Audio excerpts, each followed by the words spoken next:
el jueves pasado, cuando a través de las redes sociales, se alertaba sobre ataques a escuelas.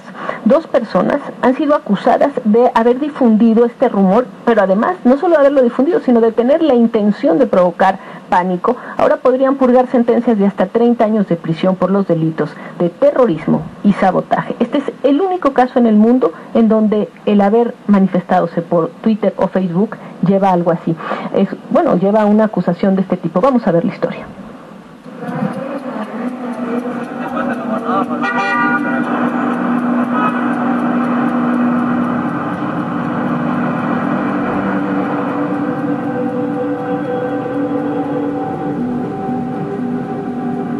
El pasado 25 de agosto, cientos de habitantes del puerto de Veracruz y Boca del Río vivieron una histeria colectiva.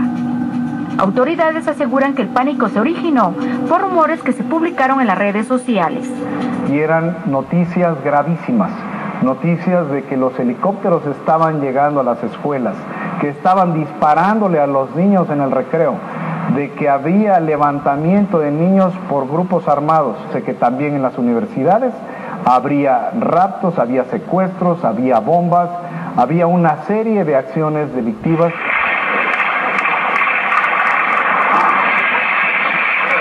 Sí, hay balazos.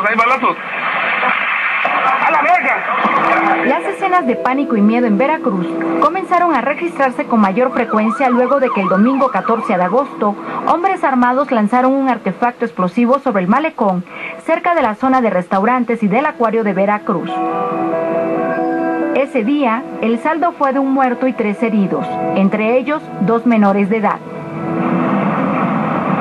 Ya no es posible que todos los días tengamos tiroteos, todos los días tengamos muertos, todos los días haya una serie de eventos y que realmente la misma sociedad pues se da cuenta, todo el mundo lo sabe y nadie dice nada. Durante el mes de agosto, en Veracruz, fueron asesinadas por lo menos 60 personas. Tan solo en el penúltimo día, este 30 de agosto, fueron ultimadas al menos 9 personas. No existen datos oficiales sobre el número de muertos y detenidos por la ola de violencia que se ha generado en los 9 meses de gobierno de Javier Duarte.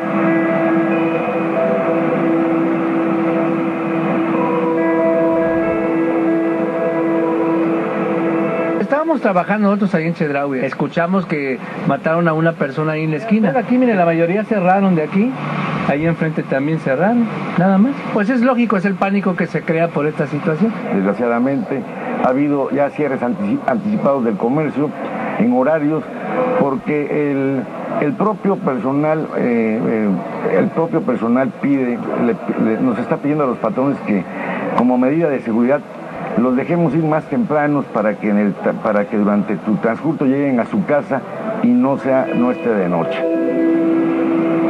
A una semana de la psicosis generada en los centros escolares, los padres de familia se mantienen en alerta. Lo que yo les decía a varios padres de familia que se están acercando, el problema existe, ¿verdad?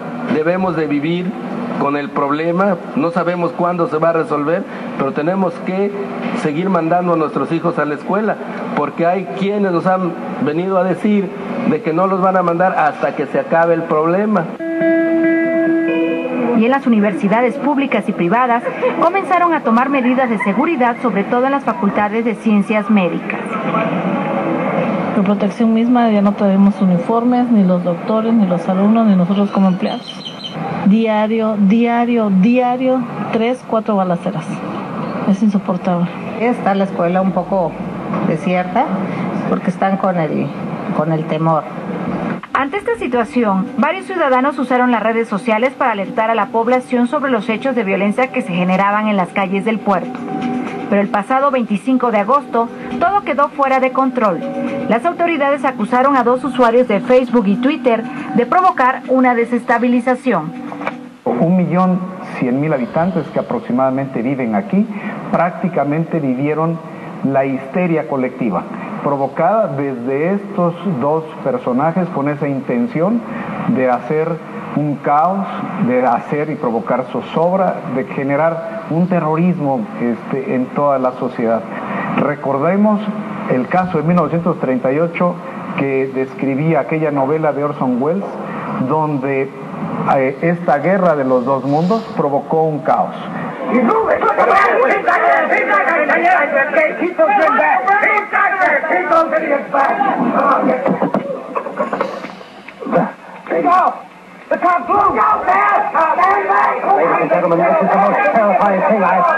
Esa histeria de Nueva York y de Nueva Jersey se quedó pequeña con lo que pasó aquí. Aquí hubo más de 26 accidentes automovilísticos. Hubo gente que dejaba los carros bloqueando las calles para ir a las escuelas, para recoger a sus hijos, porque pensaban que en la escuela de sus hijos habían acontecido estos hechos. Los detenidos por la Procuraduría de Justicia de Veracruz fueron la comunicadora María de Jesús Bravo Pagola y el profesor de Física y Matemáticas Gilberto Martínez Bravo. A ellos los detuvieron técnicamente por utilizar un espacio en Twitter, sí, y otro en Facebook. Según el portal de Animal Político, por lo menos 7 tuiteros de Estados Unidos, Inglaterra, Venezuela y Guatemala que han lanzado amenazas de bombas y atentados, así como críticas a los sistemas de gobierno, han sido detenidos. El juez tercero de primera instancia les dictó acto de formal prisión por los delitos de terrorismo y sabotaje cometidos en contra de la seguridad del Estado. A ellos no los detuvieron con armas ni con explosivos. Los tomaron como única arma sus laptops, que no se las regresaron. Les tomaron como arma sus celulares, que no se los regresaron. Si van a ser terroristas, ¿por qué van a poner en sus Facebook y en sus Twitter sus nombres y sus direcciones? Eso es un absurdo. Mi hijo no es ningún delincuente, ni es malo, ni es lo que dicen ahí, que mi hijo es un terrorista. Y un terrorista yo sé que ese es el que va y mata a mucha gente, o con una pistola, que avienta una granada. Eso es lo que yo siento que es un terrorista. Mi hijo no es ningún terrorista. Mi hijo tuvo la mala suerte de agarrar la computadora. Mientras los dos tuiteros se encuentran en la cárcel de Pacho Viejo, en las redes sociales aparecen alertas sobre nuevos hechos de violencia. Ellos hoy sufrirán lo que tengan que pagar por haber provocado, por haber diseñado, por haber planeado y ejecutado este hecho lamentable para Veracruz. Ese caos que vivieron las madres, los padres veracruzanos y boqueños, realmente el Estado de Derecho, el gobierno está determinado a castigar cualquier falta. Bueno, no deja de impresionar cuando uno escucha a Gerardo Buganza, el secretario de Gobierno del Estado, cuando dice porque diseñaron y planearon el provocar, su intención fue provocar ese pánico. Es decir, eso es lo que va a tener que probarles la autoridad. Estas personas lo que hicieron, seguramente escucharon un rumor, oyeron que algo estaba pasando, no verificaron porque no son periodistas, lo repitieron, lo escribieron en el Twitter, lo escribieron en el Facebook, se provocó efectivamente un pánico. Pero el hecho de decir que lo diseñaron y que planearon las cosas, se conocían, se pusieron de acuerdo, ellos tienen pruebas de eso. La verdad es que es una acusación gravísima. Son dos personas que pueden pasarle, decíamos, hasta 30 años acusados de terrorismo. No sé, la prioridad del gobierno no sería detener a quienes hacen las balaceras, o va a ser detener a estas personas con la idea de que estaban planeando provocar el pánico. ¿No será que tal vez están tratando de sustituirse a la falta de información sobre lo que realmente está pasando? En fin, ahí las cosas. Y por cierto, no es el único caso. Aquí tengo lo que se firmó, lo que se votó en el Congreso, la reforma al Código Penal de Tabasco, el día de hoy, 31 de agosto, artículo 367, capítulo 7, denominado alarma social.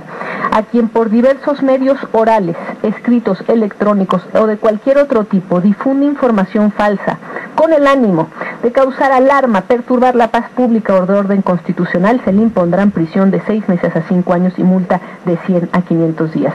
La pregunta es, ¿quién va a determinar cuál fue el ánimo?